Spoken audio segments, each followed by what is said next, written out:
So I work for the local authority and my pension sat in safe, low growth investments that I had zero control over. So here's why I opted to open the SIPP. So this was actually a question that I got under one of my last videos.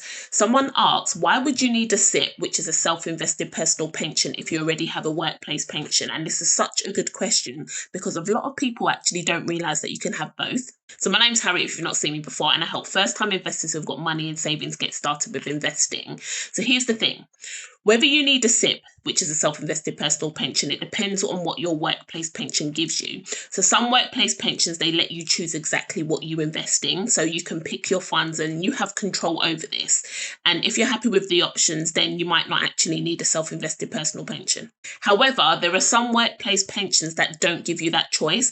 For example, the local government pension scheme. So I work for the local authority and I had no say as to where my money was invested. So it was being invested in places where I basically had no control over.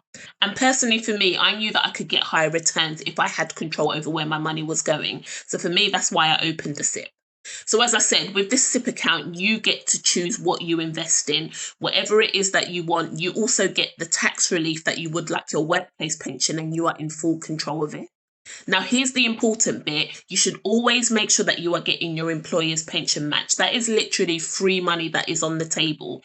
Don't leave that money on the table. I remember when I was quite early on in my investing journey, I didn't really understand the benefits of having a workplace pension, and I opted out, not realizing that I was leaving free money on the table. So don't be like me back then. Get the free money that is there available for you.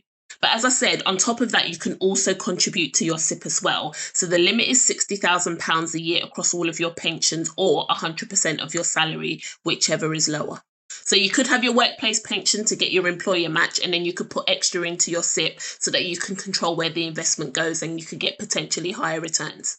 That is exactly what I did. Workplace pension for the employer contribution, and then SIPP for control and growth.